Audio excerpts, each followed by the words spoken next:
فاتحہ. بسم اللہ.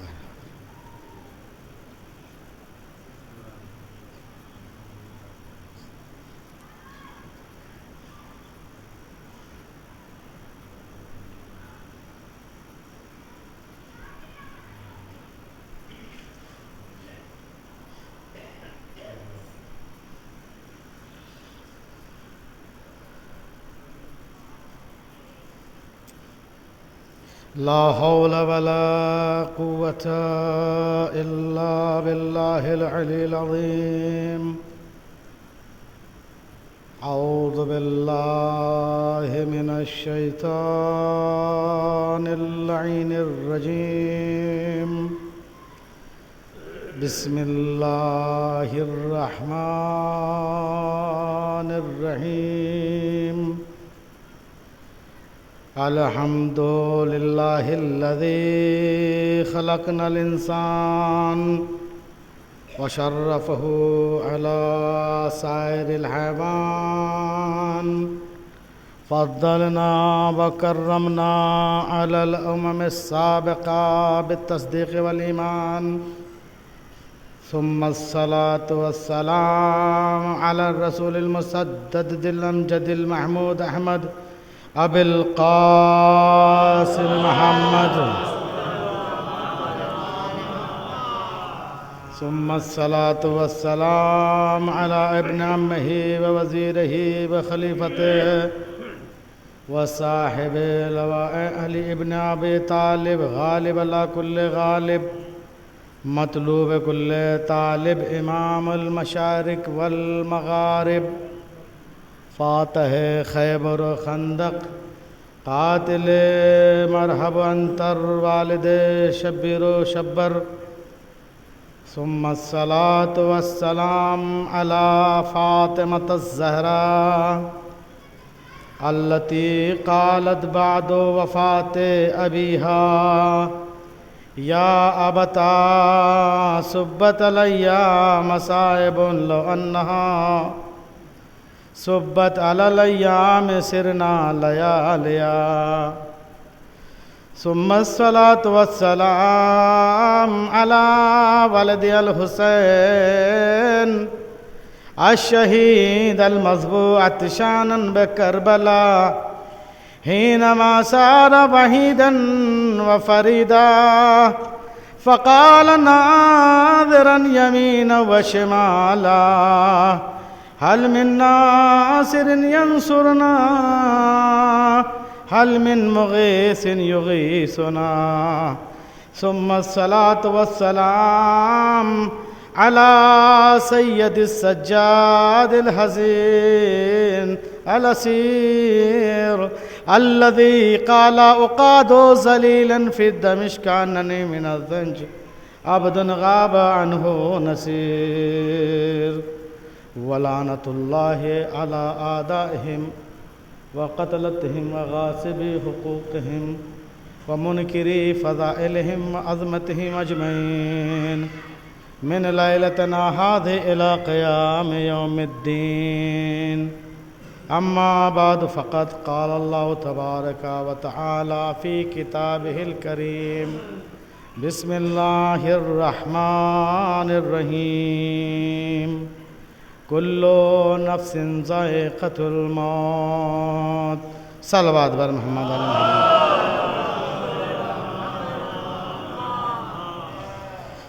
اذان گرامی، آج جو اس وقت میں مجلس پڑھ رہا ہوں،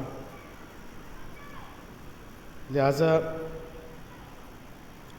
میں یہ بتانا مناسب سمجھوں گا کہ ماشاء اللہ سے آپ لوگ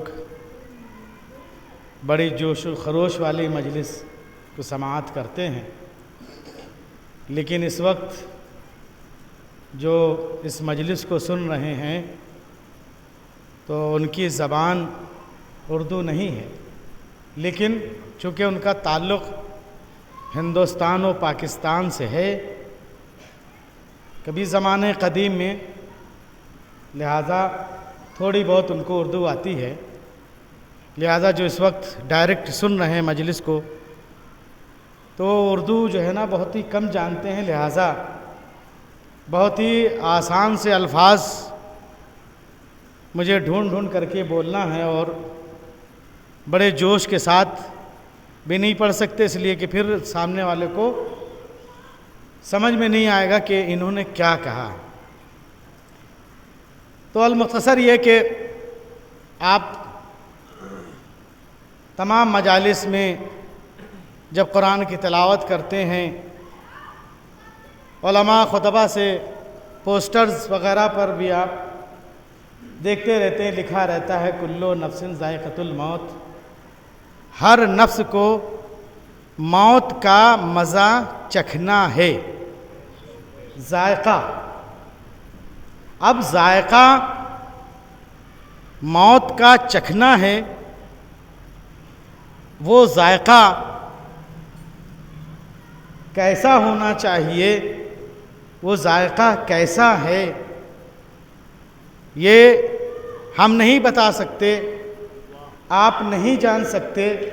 ہاں، کتابوں میں آپ کو ملے گا کہ جس وقت انسان حالت احتضار میں ہوتا ہے اور اس کے جسم سے جب روح کھینچی جاتی ہے تو انسان بہت ہی بےکل ہو کر کے تڑپتا ہے، اور اس کی مثال علماء نے کچھ اس طرح سے دی ہے کہ جیسے ایک ریشمی کپڑے کو خاردار درخت پر ڈال دیا جائے اور جھٹکے سے اس کو کھینچ لیا جائے، جس طرح سے اس ریشمی کپڑے کا دھاگا ریشہ الگ ہو جاتا ہے، اسی طرح سے جب انسان کا حالت احتضار ہوتا ہے تو اس کی وہ کیفیت ہوتی ہے۔ روایات مختلف ملتی ہیں کہ جس وقت انسان کا دم نکلتا ہے تو اس کے جسم کو ایسا نچوڑ دیا جاتا ہے کہ اس کے جسم سے تارکول جیسا خون نکلتا ہے جو ہماری نگاہوں سے اوجھل رہتا ہے۔ اس کے لیے ایک واقعے کا میں سہارا لوں گا، جس واقعے سے اندازہ ہوتا ہے کہ جو ہماری نگاہیں نہیں دیکھ سکتی وہ کچھ ایسی بھی مخلوق اللہ نے خلق کی ہے کہ جو ان اشیاء کو وہ دیکھتے رہتے ہیں، ان کو اللہ نے یہ قوت و پاور دیا ہوا ہے۔ ایک عالم دین، ایک والدہ، دو ماں بیٹے ایک جگہ پر رہتے تھے۔ ماں بہت ضعیفہ ہو چکی تھی، روزانہ اپنے بیٹے سے اصرار کرتی تھی کہ بیٹا شادی کر لو، بیٹا شادی کر لو، میں ضعیفہ ہو چکی ہوں، شادی کر لو، میں ضعیفہ ہو چکی ہوں، بیٹا میرا کوئی سہارا نہیں، پتہ نہیں کس وقت میں آنکھ بند کر لوں۔ لیکن بیٹا، عالم یہ تھا کہ وہ اپنی کتابوں میں مہو رہتے تھے اور تحقیق جستجو میں لگے رہتے تھے، اور جب ماں کہتی تھی تو وہ ٹال دیتے تھے۔ تو ماں نے ایک دن کہا کہ بیٹا، تمام قبیلے کی لڑکیاں، اچھی لڑکیاں، ان کی شادیاں ہو گئیں، خاندان میں تمام جو لڑکیاں تھیں ان کی شادیاں ہو گئیں، اب بیٹا کیا اللہ تمہارے لیے کوئی حور اتارے گا جس سے تم شادی کرو گے؟ تو ماں سے بیٹے نے مسکرا کر کہا، مادر گرامی، اگر اللہ کی مرضی ہوگی تو میری شادی حور سے ہو جائے گی۔ یہ کہہ کر کے مسکرا کر کے وہ عالم دین گھر سے چلے گئے۔ آج تو لوگ اچھی روشنی میں پڑھنا گوارا نہیں کرتے، کتابیں اٹھا کر نہیں دیکھتے۔ جناب والا، آج سہارا موبائل کا لے لیا ہے کہ موبائل سے ہر چیز پڑھ رہے ہیں، ہر چیز موبائل سے دیکھ رہے ہیں، لیکن جو لطف کتاب کے پڑھنے میں آتا ہے وہ موبائل سے پڑھنے میں نہیں آتا۔ پہلے زمانے میں یہ ہوتا تھا کہ لوگ، چونکہ یہ روشنیاں اتنی تو تھی نہیں، یہ چمک دھمک، یہ اتنی برق تو دنیا میں نہ تھی، چراغ کی روشنی تھی اور وہ بھی مشکلوں کا دور تھا، تو لوگ جب زیادہ پڑھتے تھے تو چاند کی روشنی میں نکل جاتے تھے اور وہاں کتاب لے کر کے پڑھا کرتے تھے۔ تو یہ عالم دین بھی اکثر باہر نکل جاتے تھے، اور اس دن جب ماں سے کہہ کے گئے کہ اگر اللہ کی مرضی ہوگی تو حور سے میری شادی ہوگی، اور یہ کہہ کر یہ چاند کی روشنی میں پڑھنے کے لیے نکل گئے، اور جب صحرا میں پہنچے پڑھ رہے تھے تو کیا دیکھا کہ ایک شخص گھوڑے کی لجام پکڑے ہوئے چلے آ رہا ہے، اس گھوڑے پر ایک خاتون بیٹھی ہوئی ہیں۔ ان عالم دین کے قریب آ کر کے انہوں نے کہا، جناب والا آپ ماشاء اللہ بہت محنتی ہیں، بہت تحقیق و جستجو کرنے والے ہیں، مولا آپ کو کامیاب کرے، کیا آپ کی شادی ہو گئی؟ تو انہوں نے کہا نہیں، ابھی شادی نہیں ہوئی۔ تو کہا کہ آپ اس سے شادی کریں گے جو گھوڑے پر بیٹھی ہوئی ہے؟ تو ان عالم دین نے سر جھکا لیا، کہا کہ مولانا، جب انہوں نے کہا کہ مولانا تو یہ عالم دین چوکے کہ یہ اجنبی کیسے مجھے مولانا کہہ کے پکار رہا ہے۔ آج تو مولانا بڑا سستا ہو گیا ہے، ہر نیم حکیم کو لوگ مولانا کہنے لگے ہیں۔ کسی نے ٹوپی لگا لی مولانا، ذرا سا کچھ کتابیں اٹھا کے پڑھنے لگے مولانا۔ جناب والا مولانا بہت بڑا لفظ ہے، معمولی لفظ نہیں ہے۔ انہوں نے جب کہا کہ مولانا تو وہ حیرت سے دیکھنے لگے کہ یہ کیسے مجھے مولانا کہہ کے پکار رہا ہے۔ کہا کہ مولانا شادی کی غرض سے اگر آپ نیت کر لیں تو شادی کی غرض سے ایک مرتبہ آپ دیکھ سکتے ہیں۔ بس جیسے ہی انہوں نے کہا، فوراً ان نوجوان عالم دین نے وہ جو گھوڑے پر سوار تھی اس کی طرف دیکھا، جیسے ہی دیکھا فوراً تیار ہو گئے، کہا کہ ہاں میں شادی اس سے کروں گا۔ کہا کہ ٹھیک ہے، ہم بیٹھ جاتے ہیں، تم دونوں کا عقد کیے دیتے ہیں۔ مختصر بیٹھ گئے، دونوں کا عقد ہو گیا، اور یہ لے کر کے گھر چلے آئے۔ جب گھر لے کر آئے تو جناب والا خوشی کا ماحول، عالم دین کی بیوی ہے، معمولی بات نہیں ہے، مولانا کی بیوی ہے، ایک معمولی بات نہیں ہے۔ اور پھر خوبصورتی کے چرچے ہو گئے، تمام ہر طرف چیمہ گوئیاں ہونے لگیں کہ یہ تو بہت ہی حسین و جمیل ہے، اس جیسی تو جہان میں پائی نہیں جاتی۔ ظاہر سی بات ہے وہ بہت خوبصورت تھی، تبھی تو یہ عالم دین بھی تیار ہو گئے۔ جو اب تک انکار کر رہے تھے یہ بھی فوراً ہی تیار ہو گئے کہ ہاں میں کروں گا۔ باہر کے ہر طرف چرچے ہو گئے، اب لوگوں کا ہجوم چلنے لگا، لوگوں کا ہجوم چلنے لگا کہ دیکھا جائے ان کی بہو کیسی ہے۔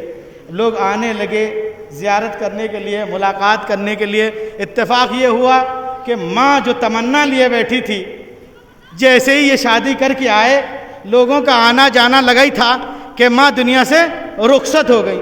اب ذرا غور سے بتائیے کہ اگر کسی گھر میں نئی بہو آ جائے اور وہاں خدا نہ خاصا کسی کا انتقال ہو جائے، کسی کا انتقال ہو جائے تو گھر والے کیا کہیں گے؟ یہ کیسی منحوس بیوی لے کر آئے ہو، یہ کیسی منحوس بہو آئی کہ آتے ہی ساس کو کھا گئی۔ ایسا لگتا ہے کہ جیسے ہی انہوں نے موت و حیات کو معین کر رکھا ہے۔ صلوات پڑھ دیں محمد والے محمد پر۔ قرآن کہہ رہا ہے، قرآن کہہ رہا ہے کہ موت کے بارے میں تمہیں خبر نہیں ہے۔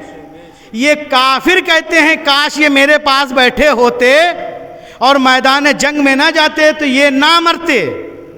اگر تم مومن ہو تو یاد رکھو کہ موت کا وقت معین ہے، تم کہیں بھی چھپ جاؤ، کہیں بھی بیٹھ جاؤ، موت تمہیں تلاش کر کے رہے گی اور موت آ کے رہے گی۔ صلوات پڑھ دیں محمد و آل محمد پر۔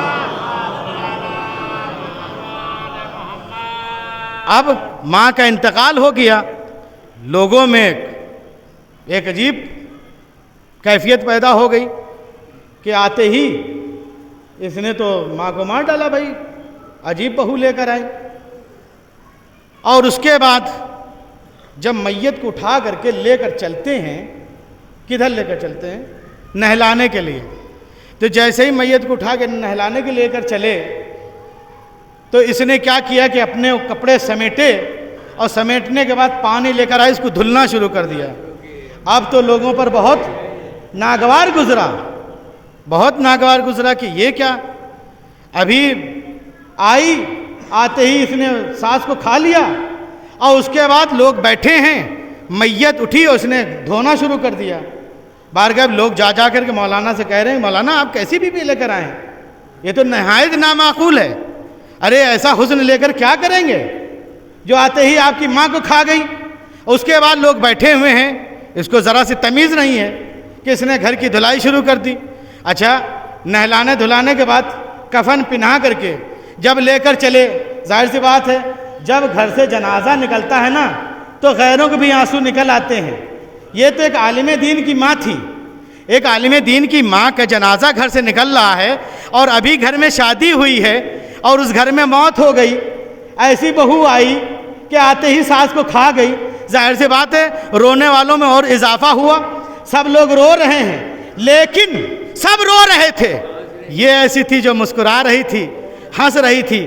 اب تو لوگوں کا پارا ہائی ہو گیا، انہوں نے کہا کہ نہیں، یہ تو بہت ہی نامعقول عورت ہے، یہ تو بہت ہی نامعقول ہے، اس کو شرم و حیا نہیں آتی کہ سب رو رہے ہیں اور یہ ہنس رہی ہے۔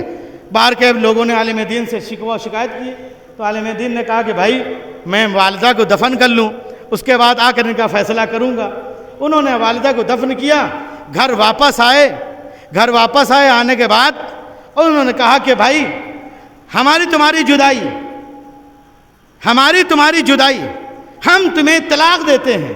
جیسے یہ جملہ عالم دین نے کہا، بس ادھر اس نے کہا مولانا ہمارا آپ کا ساتھ بھی یہیں تک تھا، ہمارا آپ کا ساتھ بھی یہیں تک تھا۔ کہا کہ وہ کیسے؟ کہا کہ اس لیے ایک آپ عالم دین ہیں، آپ نے خواہش ظاہر کی تھی، اللہ نے اس خواہش کو پورا کرنے کے لیے مجھ حور کو بھیجا کہ تم سے شادی ہو جائے۔ صلوات پڑھ دیں محمد والے محمد پر۔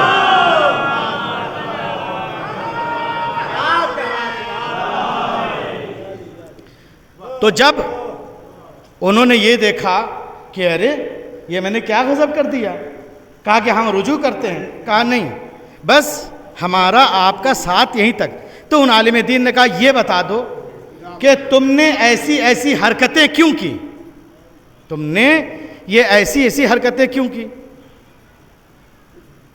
کہا کہ دیکھو موت حق ہے، موت میں کسی کا دخل نہیں ہے، موت کا وقت معین ہے۔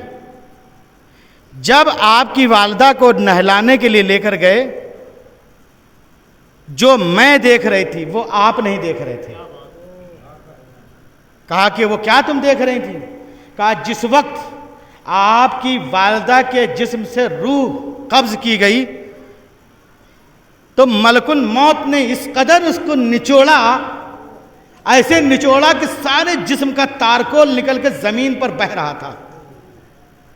جو زمین پر بہہ رہا تھا وہ میری نگاہوں میں نجس تھا، لہٰذا میں نے مناسب جانا کہ اپنے سامنے میں اس کو صاف کر دوں، پاک کر دوں، اور یقیناً تم مجھ سے پوچھو گے اور یہ تم اپنی کتاب میں لکھو گے کہ مرنے کے وقت کیا ہوتا ہے، جس وقت انسان کا دم نکلتا ہے اس وقت کیفیت کیا ہوتی ہے۔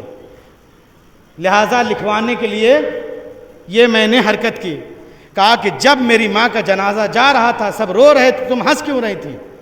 کہا کہ اس نے ایک عالم دین کو جنم دیا، اور ایسا عالم دین کہ جس کا دنیا بھر میں نام ہوگا، جو ایک بہت بڑا فقیہ، یعنی آپ اتنے بڑے فقیہ، اتنے سچے اور ایماندار، معمولی بات نہیں ہے مولانا کہلوانا، سچے ایماندار۔ جب آپ کی والدہ کا انتقال ہوا اس وقت سے میں دیکھ رہی تھی، لیکن جب جنازہ چلا ہے تو ساتھ میں ملائکہ بھی تھے، ساتھ میں ہمارے نبی کریم حضرت محمد مصطفیٰ صلی اللہ علیہ وسلم، علی مرتضیٰ، حسنین علیہ السلام، بی بی فاطمہ زہرا صلوات اللہ علیہا ساتھ میں تھی۔ اس لیے میں مسکرا رہی تھی کہ کتنی نصیب والی یہ خاتون ہے کہ جو دنیا سے جا رہی ہے۔ صلوات پڑھ دے محمد والے محمد پر۔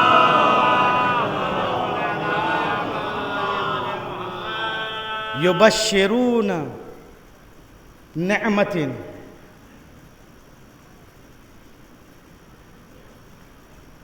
من اللہ، وہ لوگ اس چیز سے خوش ہیں، راضی ہیں، جن کو اللہ موت دیتا ہے، اس پر وہ راضی رہتے ہیں اور اس سے وہ خوش رہتے ہیں۔ اور یہ یاد رکھیں کہ سورہ آل عمران کی 171ویں آیت کا مطالعہ کریں تو اس میں آپ کو ملے گا کہ مومنین میں سے ایسے بھی لوگ ہیں جو زخم کھاتے ہیں اور جب ان کو رسول آواز دیتا ہے تو اس کی آواز پر لبیک کہتے ہیں۔ اور یہ پورا سورہ آپ اٹھا کر دیکھ ڈالیں، سورہ آل عمران آپ کو اہل بیت علیہ السلام کے فضائل سے بھرا ہوا ملے گا۔ جنگ احد سے لے کر کے اور بھی جو اتنے مارکے ہوئے ہیں آپ اس میں مولا کائنات کے فضائل ملیں گے کہ زخمی ہونے کے باوجود جب رسول ان کو پکارتے ہیں، اللہ ان کو آواز دیتا ہے، رسول ان کو آواز دیتا ہے تو فوراً رسول پر لبیک کہتے ہوئے اور رسول کی خدمت میں حاضر ہو جاتے ہیں۔ اسی سورہ میں آپ کو 153ویں آیت، آج اگر کوئی ہم سے یہ کہے کہ جناب والا آپ لوگوں کو ایسا کیوں کہتے ہیں، تو جناب والا قرآن خود اعلان کر رہا ہے۔ قرآن کی آیت ہے 153، یہ قرآن کی آیت ہے کہ رسول تمہیں آواز دے رہا تھا اور تم اونچائی کی طرف بھاگے چلے جا رہے تھے۔ پیچھے سے رسول تمہیں آواز دے رہا تھا اور تم بھاگے چلے جا رہے تھے، کسی طرح سے تم رسول کی آواز نہیں سنتے تھے۔ دوسری طرف یہ آیت کہہ رہی ہے 171ویں آیت کہ زخمی ہونے کے باوجود رسول بلاتا ہے اور وہ زخموں کی پرواہ نہ کرتے ہوئے رسول کی خدمت میں حاضر ہو جاتے ہیں۔ عزیزان گرامی، ایک بزم رسول ہے اور ایک رسول مارکے میں کھڑا ہے۔ بزم رسول میں آپ کو تو معلوم ہوگا کہ بہت سے واقعات آپ کو ملیں گے کہ رسول ردا بچھائے ہوئے بیٹھے ہیں، آنے والے لوگ آ رہے ہیں اور بیٹھتے جا رہے ہیں، بڑے شد و مت کے ساتھ سنا جاتا ہے۔ اور مساجد سے بھی ان روایتوں کو بیان کیا جاتا ہے کہ رسول ابا بچھائے بیٹھے ہیں، آنے والے لوگ آ رہے ہیں اور رسول ان کو تربیت دے رہے ہیں، ان کو اخلاق سکھلا رہے ہیں، اس لیے کہ خلق عظیم پر فائز ہیں رسول، سب کو اخلاق سکھلا رہے ہیں، بارکیف سب کی تربیت کر رہے ہیں۔ آنے والوں میں ایک آدمی ایسا بھی آ گیا کہ جو مٹی سے سنا ہوا تھا، جس کے لباس پر مٹی لگی ہوئی تھی، جسم سے پسینہ بہہ رہا تھا اور وہ بہت ہی ایسے پسینے میں ڈوبا ہوا تھا ایسا محسوس ہو رہا تھا کہ ابھی بھی یہ مزدوری کر کے چلا آ رہا ہے، اور دربار رسالت میں جب آیا تو رسول اسلام کو اس نے سلام کیا، رسول اسلام نے اس کو بیٹھنے کا اشارہ کیا، اتفاق سے اس کو وہاں پر جگہ ملی جہاں پر ایک رئیس بیٹھا ہوا تھا جس کا لباس معطر تھا، خوشبو اس سے مہک رہی تھی، وہاں پر اس کو بیٹھنے کی جگہ ملی، اور جب وہ مزدور وہاں پر بیٹھنے لگا تو وہ رئیس نے چاہا کہ اپنے دامن کو سمیٹ لے، بس جیسے ہی اس رئیس نے چاہا کہ اپنے دامن کو سمیٹے، جبین رسالت پر بل پڑ گئے، سر کو جھکا لیا۔ خلق عظیم پر فائز تھا نا نبی، کچھ کہہ نہیں سکتا تھا، سر کو جھکا لیا، لیکن وہ رئیس بھی شریف تھا، شریف النفس تھا۔ اس نے دیکھ لیا کہ میری حرکت سے جبین رسالت پر بل پڑ گئے ہیں، یہ مجھ سے بہت ہی برا فعل ہوا ہے، یہ میں نے بہت ہی برا کیا ہے۔ ہاتھ جوڑ کر کے کھڑا ہو گیا، یا رسول اللہ مجھ سے غلطی ہو گئی ہے۔ بس رسول اسلام نے بھی سر کو اٹھایا، اور اٹھانے کے بعد کہا کہ بھائی تیری غلطی اس سے ہوئی ہے، مجھ سے تو نے کوئی غلطی نہیں کی ہے۔ یاد رکھیں جس سے غلطی کی جاتی ہے اسی سے معافی مانگی جائے گی۔ رسول نے بتلا دیا ہے کہ جس سے تم خطا کرو اسی سے معافی بھی مانگو۔ تو ایک مرتبہ وہ اٹھ کے کھڑا ہوا، اس مزدور سے اس نے کہا کہ بھائی آپ مجھے معاف کر دو، تو اس نے بھی سر جھکا لیا۔ اس رئیس جو شریف نفس تھا اس نے کہا کہ بھائی ہم تمہیں آدھی دولت دے دیں گے، آدھی دولت دے دیں گے، آپ مجھے معاف کر دیجئے۔ لیکن اس نے وہ دولت لینے سے انکار کر دیا۔ اس نے کہا کہ ٹھیک ہے، آپ آدھی دولت پر راضی نہیں ہوتے ہیں، میں آپ کو پوری دولت دے دوں گا، لیکن آپ مجھے معاف کر دیجئے۔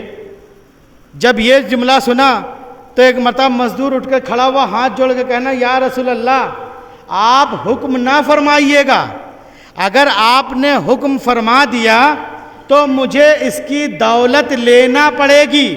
تو ایک مرتبہ رسول اسلام نے پوچھا کہ تو اس کی دولت لینا کیوں نہیں چاہتا؟ تو اس نے ہاتھ جوڑ کہا کہ یا رسول اللہ میں اس دولت کو لے کر کیا کروں جو مزاجوں کو بدل دے، جو مزاجوں کو بگاڑ دے، اس دولت کو میں لے کر کیا کروں گا؟ مجھے ڈر لگتا ہے کہیں ایسا نہ ہو میں اس کی دولت لے لوں تو میرا بھی مزاج وہی ہو جائے جو اس رئیس کا مزاج ہے۔ صلوات پڑھ دے محمد والے محمد پر۔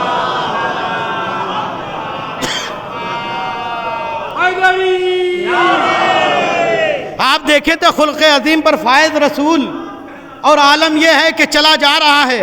آپ دیکھیں کہ وہ نبی جس کے پاس پاور ہے، جس کے پاس لڑنے والے جنگجو لوگ ہیں، جس کے پاس بہادر ہیں، ایک سے ایک بہادر ہیں، جناب والا وہ چاہے زبانی سے کیوں نہ ہو، وہ چاہے زبانی سے کیوں نہ ہو، لیکن کچھ تو تھے ایسے نا جو خامہ خواہی کی دوڑ لگاتے تھے۔ باہر کیف بزم رسول میں تھے تو ایسے، لیکن عالم یہ ہے کہ کوڑا پھینکا جا رہا ہے، لوگ یہ کہہ رہے ہیں یا رسول اللہ راستہ بدل دیجئے۔ رسول اسلام مسکرا کے فرماتے ہیں جو میں جانتا ہوں تم نہیں جانتے، جو میں جانتا ہوں تم نہیں جانتے۔ یا رسول اللہ یہ روزانہ بڑھیا کوڑا پھینکتی ہے، اگر آپ حکم فرما دیں تو اس کا میں ٹیٹواں امیٹ دوں، یعنی گردن مروڑ دوں۔ رسول اسلام مسکرا کر جواب دیتے ہیں نہیں، ابھی وقت نہیں آیا ہے۔ عالم یہ ہے کہ روزانہ کوڑا پھینک رہی ہے، روزانہ رسول اسلام ادھر سے گزر رہے ہیں۔ ایک دن رسول اسلام کا گزر ہوا تو کوڑا آپ پر نہ پھینکا گیا، آپ کھڑے ہو گئے۔ جب آپ وہاں پر کھڑے ہو گئے تو لوگوں نے کہا یا رسول اللہ، یا رسول اللہ خدا کا شکر ہے کہ وہ منحوس بڑھیا آج پتہ نہیں کہیں چلی گئی، جس نے آپ کے پر کوڑا جو پھینکتی تھی آج نہ پھینک سکی۔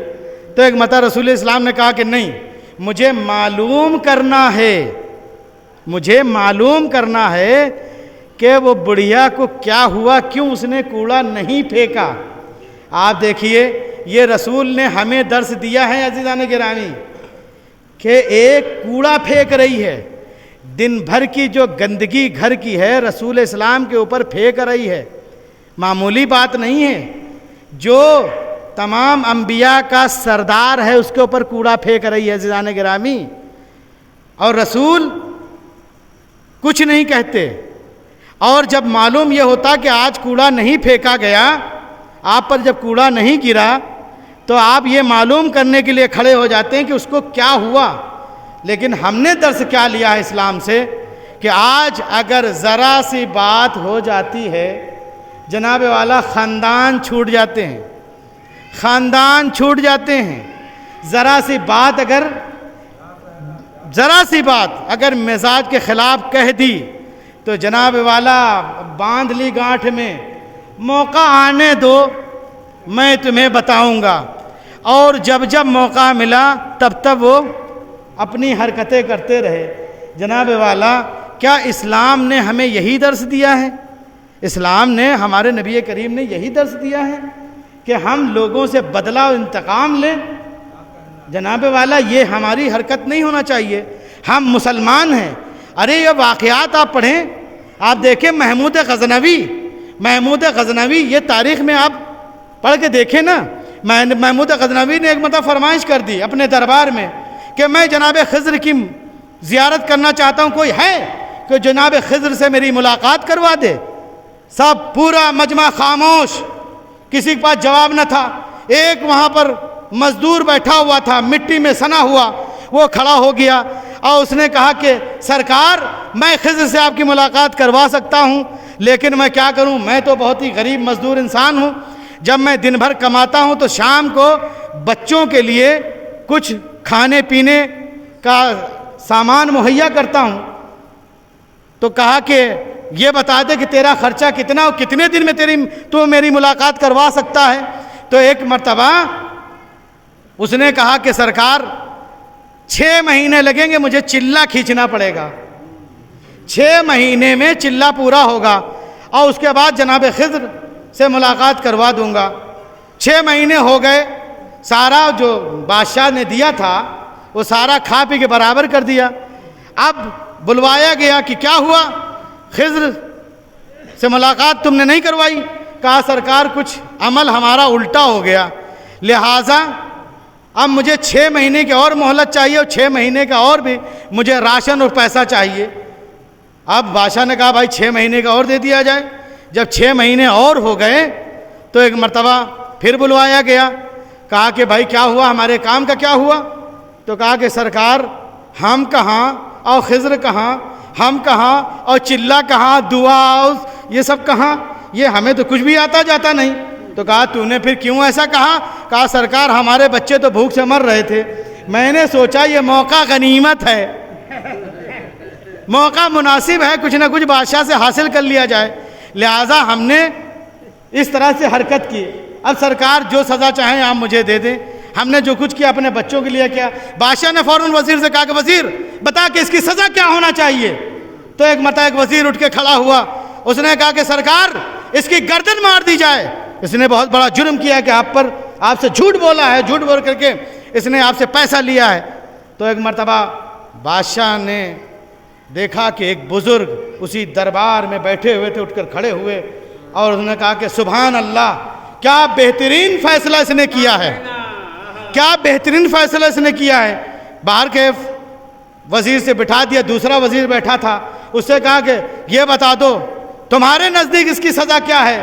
تو ایک مرتبہ اس وزیر نے کہا کہ سرکار اس نے آپ سے جھوٹ بولا ہے اور بیت المال سے مال لیا ہے، لہٰذا اس کی سزا یہ ہے کہ اس کو تڑپا کے مارا جائے۔ کہا کہ وہ کیسے؟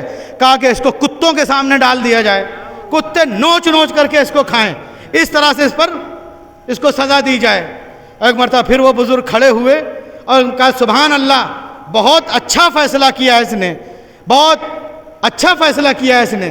عزیزان گرامی، پھر اس کے بعد بادشاہ نے جو ان کا ایک غلام تھا، کچھ روایات میں ہے کہ ان کا باورچی تھا، کچھ یہ روایت میں ملتا ہے کہ نہیں ان کا غلام تھا جس کا نام ایاز، کہا ایاز تم کیا کہتے ہو کہ اس کی سزا کیا ہونا چاہیے؟ تو ایک مرتبہ کہا سرکار اس نے اپنے بچوں کا پیٹ پالنے کے لیے جھوٹ بولا ہے جس سے آپ کی شان میں کوئی اثر نہیں ہونے والا، آپ کی شان پر کوئی فرق پڑنے والا نہیں، نہ بیت المال سے آپ کا مال کم ہوا ہے، تو کہا کیا حکم ہے؟ کہا کہ اس کو چھوڑ دیا جائے، چھوڑ دیا جائے۔ تو ایک مرتبہ یہ بھی محمود غزنوی نے سنا، سننے کے بعد ایک مرتبہ پھر وہ جو نورانی شکل والے بزرگ تھے کہا کہ یہ بتائیے کہ آپ نے پہلے والے کے بھی کہا بہت اچھا، دوسرے والے کے لیے کہا بہت اچھا، اور یہ جو ایاز کہہ رہا ہے اس کے بارے میں کہنے سبحان اللہ بہت اچھا فیصلہ دیا، آخر ماجرا کیا ہے؟ آپ نے کسی کو تو غلط نہیں کہا، سب کو تو اچھا ہی کہا۔ کہا کہ سرکار اس میں کوئی غلط نہیں، اگر غلط ہے وہ تم غلط ہو۔ کہا کہ وہ کیسے؟ کہا کہ جس نے کہا کہ اس کو قتل کر دیا جائے اس کا باپ قصائی ہے، لہذا اس نے قصائیوں والا حکم دیا ہے، اور جس نے کہا کہ کتوں کے سامنے ڈال دیا جائے اس کا باپ بادشاہوں کے کتوں کو نہلاتا تھا، اس لیے اس نے یہ فیصلہ کیا۔ کہا کہ جو ایاز ہے یہ سید زادہ ہے، سید زادہ ہے، کربلا میں حسین نے بھرا گھر لٹا دیا لیکن انتقام کا کہیں سے نام نہ لیا۔ اگر حسین چاہتے تو کربلا سے ایک بھی دشمن واپس نہیں جا سکتا تھا۔ کہا کہ یہ سید زادہ ہے، لہذا اس نے وہی حکم دیا ہے جو ایک سید کو دینا چاہیے۔ عزیزان گرامی، تو میں کہہ رہا تھا کہ انسان کو یہ سب چیزیں سوچنا چاہیے، ان پر غور کرنا چاہیے۔ یہ سب واقعات ہمیں درس دیتے ہیں کہ ہم کہاں پر جا رہے ہیں۔ انسان یہ سوچے کہ ہم کدھر جا رہے ہیں، ہمارا رخ کیا ہے، ہم کدھر جانے۔ باہر کیف میں عرض کر رہا تھا کہ مولا کائنات کے فضائل سے بھرا پڑا ہوا ہے کہ انہوں نے کہا الذین، صلوات پڑھ دیں محمد علی محمد پر۔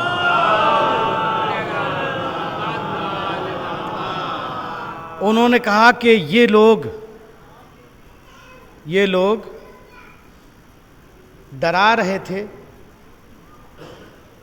الذین فخشوہم فزادہم الایمان، یہ ڈرا رہے تھے، ان کا ڈرانا مقصد تھا۔ اور یہ واقعہ کب ہے؟ جنگ احد کے بعد، جیسا میں نے پہلے واقعہ بیان کیا۔ جنگ احد میں مولا کائنات زخمی ہوئے، کچھ لوگ بھاگ گئے، جس کے لیے قرآن کی آیت میں نے بتائی، اذ تسعدوا ولا تلؤون علی احد والرسول یدعوکم، تم بھاگے چلے جا رہے تھے بلندی کی طرف، پیچھے سے رسول تمہیں آواز دے رہا تھا۔ تو ایک یہ لوگ تھے جو بھاگے چلے جا رہے تھے، رسول آواز دے رہا تھا۔ قرآن نے کہا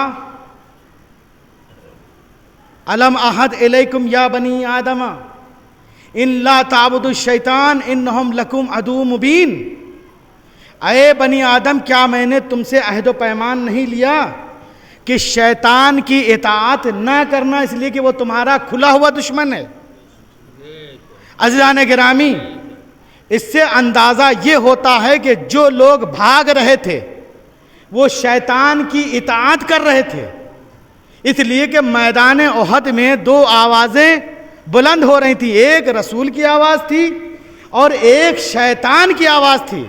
شیطان کی آواز تھی قد قتل محمد قتل ہو گئے، اور دوسری طرف رسول اسلام آواز دے رہے ہیں کہ تم مجھے کہاں چھوڑ کر جا رہے ہو۔ لیکن وہاں پر رسول کی آواز سوائے چند لوگوں کے کسی نے نہیں سنی، سب نے فرار اختیار کی، اور ایسے لوگ بھاگے ہیں، ایسے بدحواس ہو کر، قرآن کہہ رہا ہے کہ ایسے بدحواس ہو کر بھاگ رہے تھے، اور رسول تمہیں پیچھے سے پکار رہا تھا، آواز دے رہا تھا، تم ایک بھی سننے کے لیے تیار نہیں تھے۔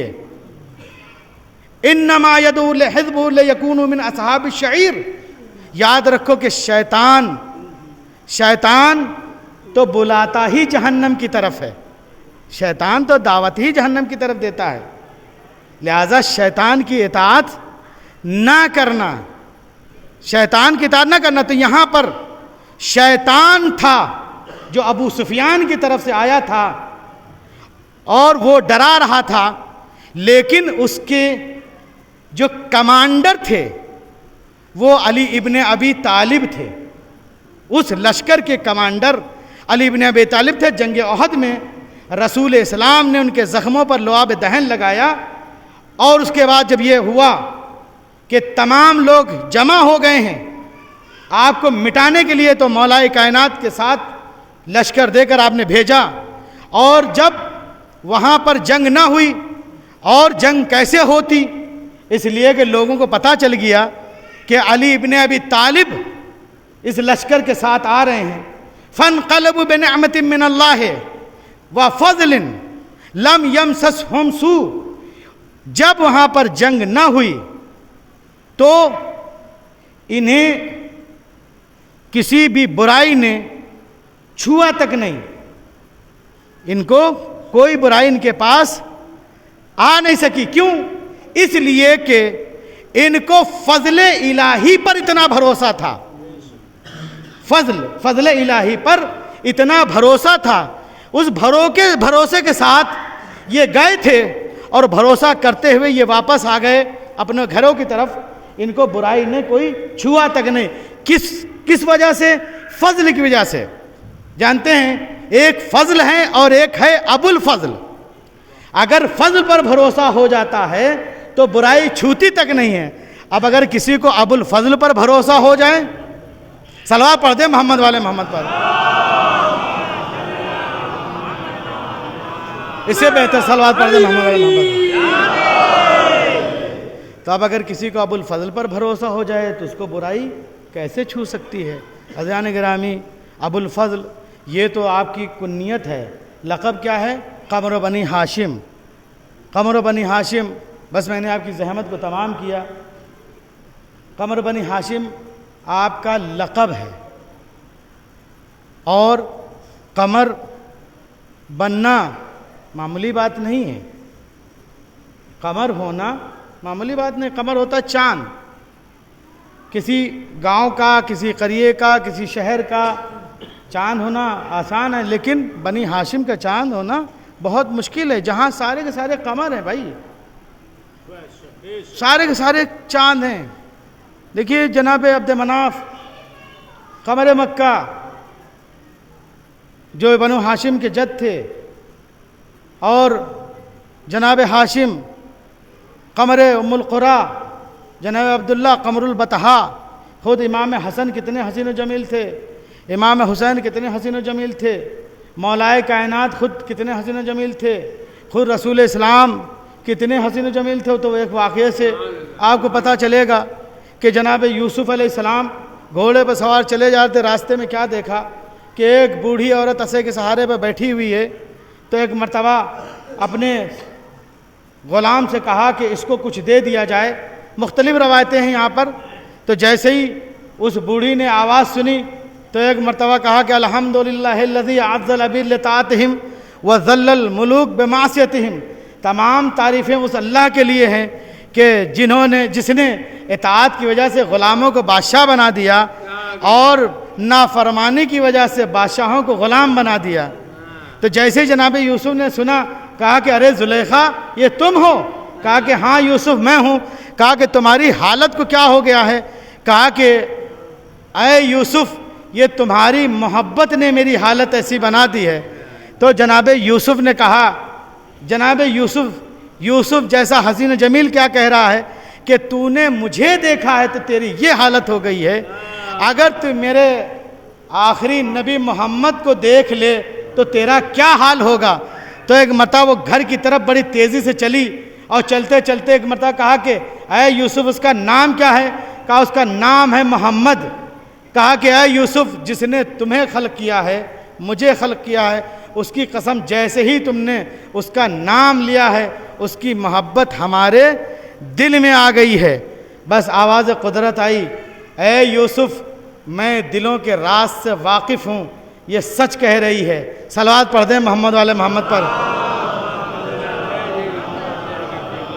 تو یوسف جیسا یوسف جیسا حسین و جمیل کہہ رہا ہے کہ تو نے مجھے دیکھا ہے تو تیرا یہ حال ہو گیا ہے، اگر تو آخری نبی محمد کو دیکھ لے تو تیرا حال کیا ہوگا۔ عزیزان گرامی، یوسف جیسا حسین و جمیل کہہ رہا ہے محمد، تو محمد کتنے حسین و جمیل ہیں؟ محمد کی شبیہ کا نام ہے علی اکبر، جو رفتار میں، گفتار میں، صورت میں، سیرت میں رسول سے مشابہ ہیں۔ امام حسین علیہ السلام نے یہی تو کہا تھا، پالنے والے تو گواہ رہنا، میں اس وقت اس کو بھیجنے جا رہا ہوں جو صورت و سیرت و رفتار و گفتار میں میرے نانا سے مشابہ ہے۔ تو جناب علی اکبر کتنے حسین و جمیل تھے۔ اب ذرا غور تو کریں کہ غازی ابو الفضل عباس کتنے حسین و جمیل تھے۔ غازی ابو الفضل عباس کتنے حسین و جمیل تھے کہ حیدر کی دعاؤں کا ثمر ہوتا ہے عباس، اکبر بھی کھڑا ہو تو قمر ہوتا ہے عباس۔ تو عباس کتنے حسین و جمیل تھے۔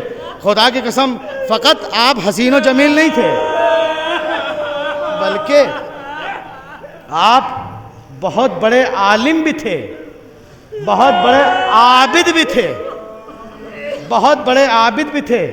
یاد رکھیں کہ جناب یوسف کے واقعات میں آپ کو یہ مل جائے گا کہ نبیوں کے وہاں بھی یہ پایا گیا ہے، اگر باپ ایک ہے، ماں دو ہیں، اور ان ماؤں کے بیٹوں میں آپس میں نزاع رہے گا، جھگڑا رہے گا۔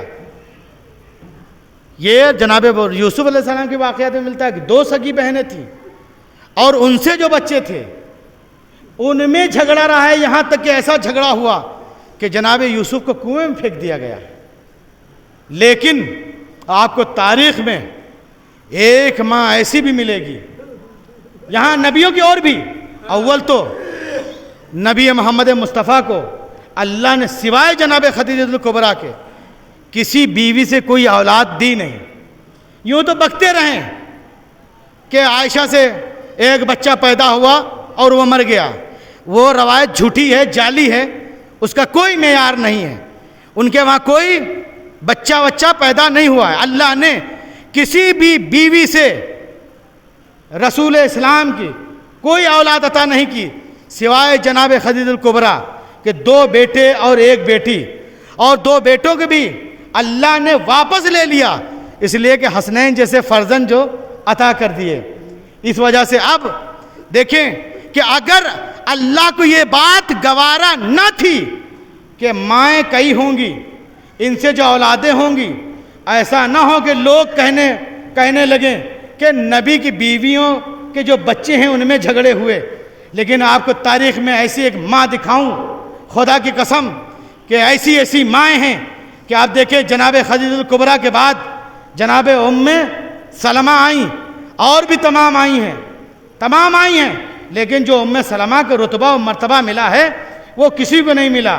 اس کے بعد آپ دیکھیں جناب فاطمۃ الزہرا صلوات اللہ علیہا کے بعد جناب ام البنین آئی ہیں، ان سے ایک فرزند ایسا پیدا ہوا ہے جو علی کی تمنا ہے، علی نے جس کے لیے فرمائش کی ہے کہ ہمیں ایسا بیٹا چاہیے جو بہادر ہو، شجاع ہو، جو ہماری طرح دکھتا ہو، ہماری طرح شجاعت رکھتا ہو، ہماری طرح رفتار ہو، ہماری طرح گفتار ہو، ایسا بیٹا پیدا ہوا ہے۔ لیکن عالم یہ ہے کہ ام البنین یہی کہہ رہی ہیں، بیٹا عباس حسین کے سامنے سر کو جھکائے رکھنا ہے، ہمیشہ تمہیں غلام زادے ہو، غلام بن کے رہنا ہے، غلام بن کے رہنا ہے۔ یہ تیری ماں اس گھر میں کنیز بن کر آئی ہے، یہ تربیت ہے عباس کی۔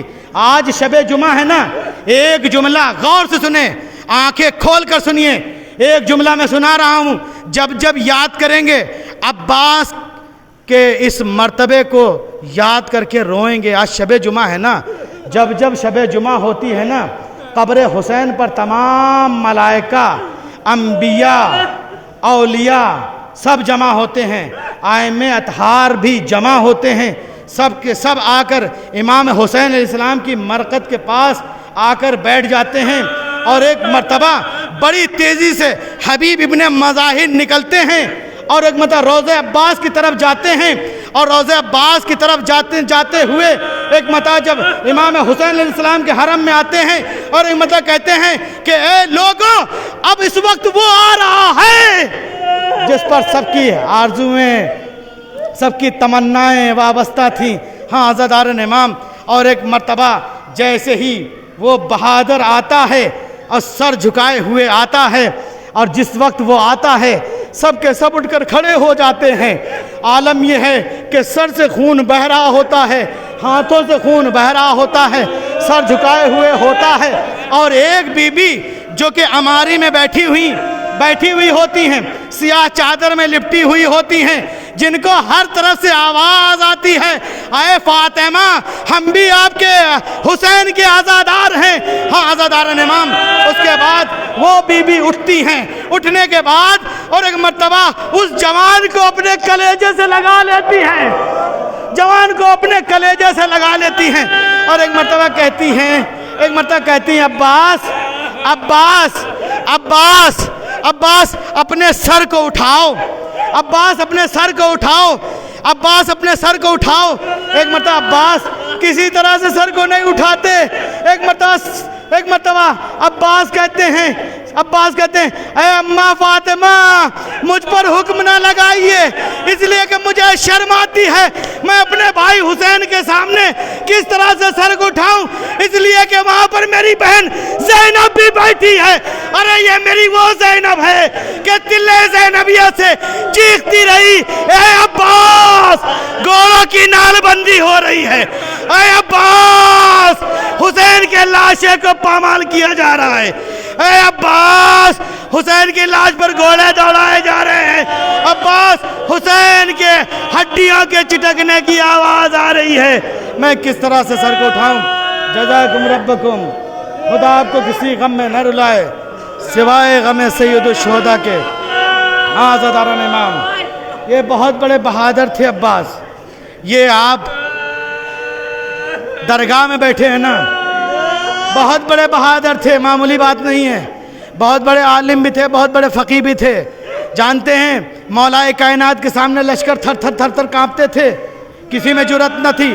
معاویہ جیسا کہتا تھا، لقاء الموت اسہل الیہ من لقاء علی بن ابی طالب، موت سے ملاقات ہو جائے وہ آسان ہے، لیکن علی سے سامنا نہ ہو، وہ معاویہ کہا کرتا تھا۔ لیکن جو غازی ابو الفضل عباس کے لیے ملتا ہے وہ مولا علی کے لیے بھی نہیں ملتا، اس لیے کہ تاریخ میں مقتل کی کتابیں ملتا ہے، لا ینامون ولا یہدون من خوف قوت شجاعت و فتق سمسام ہی۔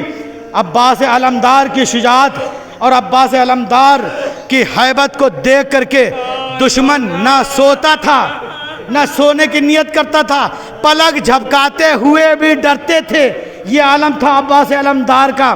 ہاں عزاداران امام، اور یہ عباس علمدار جب بھی گھوڑے پر سوار ہوتے تھے، سنتے ہیں نا کہ دو رکابہ گھوڑے پر سوار ہوتے تھے، کانو یرکبو علی فرس المتہم رجلہ یخطان الارض خطا، جس وقت دو رکابہ گھوڑے پر سوار ہوتے تھے، پیروں کو نکال لیتے تھے تو پیر زمین پر خط دیتے جاتے تھے، پیر زمین پر خط دیتے جاتے تھے۔ یہ اس قدر آپ کا یہ قد تھا، کتنے قداور تھے جانتے ہیں، جس کے پیر زمین پر خط دیتے جاتے ہیں۔ جانتے ہیں ایک بس واقعہ، آخری واقعہ اور آپ کی زحمت تمام۔ جانتے جب قید شام سے چھوٹ کر تمام اہل حرم کربلا آئے ہیں، ساتھ میں ایک ایسی شہزادی ہیں، ایک ایسی مظلومہ بی بی ہے جو کربلا میں ردائیں چھن گئی نہیں روئی، خیمے جل گئے نہیں روئی، بلند آواز سے نہیں روئی، تماچے کھائے بلند آواز سے نہیں روئی، تازیانے کھائے بلند آواز سے نہیں روئی، کوفے کے بازاروں میں پھرائی گئیں بلند آواز سے نہیں روئیں، یزید کے دربار میں لے جایا گیا بلند آواز سے نہیں روئیں۔ لیکن جب قید شام سے چھوٹ کر کربلا آئی ہیں اور سب اپنے اپنے ورثاء کی قبروں پر پہنچی ہیں، تو ایک مرتبہ جناب ام کلثوم نے سید سجاد سے کہا، بیٹا سجاد یہ بتا دو میرے بھائی عباس کی قبر کہاں ہے؟ تو ایک مرتبہ سید سجاد نے فرات کی طرف ایک مٹی کے ڈھیر کی طرف اشارہ کر کے کہا، کہ وہ آپ کے بھائی کی قبر ہے۔ جس وقت وہاں پر جناب ام کلثوم پہنچی ہیں تو ایک مرتبہ چیخ مار کر روئی، جب چیخ مار کر روئی تو ایک مرتبہ سیدہ سجاد نے کہا اے پھوپھی اماں چیخ مار کر رونے کا سبب کیا ہے؟ کہا کہ اے بیٹا سجاد تم نے تو کہا تھا یہ میرے بھائی عباس کی قبر ہے، ارے یہ تو کسی بچے کی قبر معلوم ہوتی ہے۔ کہا پھوپھی اماں ارے ظالموں نے میرے چچا کی لاش کے ٹکڑے ٹکڑے کر ڈالے تھے، بس یہی بچا تھا جس کو میں نے دفن کیا، اور یہی میرے چچا کی مرقد ہے۔ سیعلم الذین ظلموا ای منقلب ينقلبون انا للہ و انا الیہ راجعون۔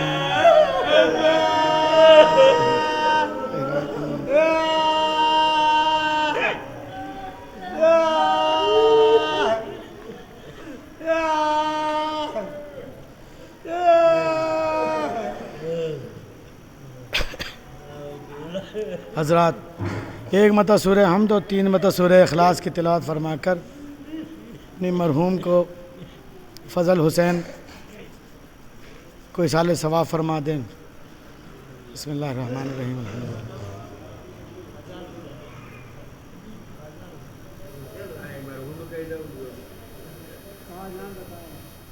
فضل حسین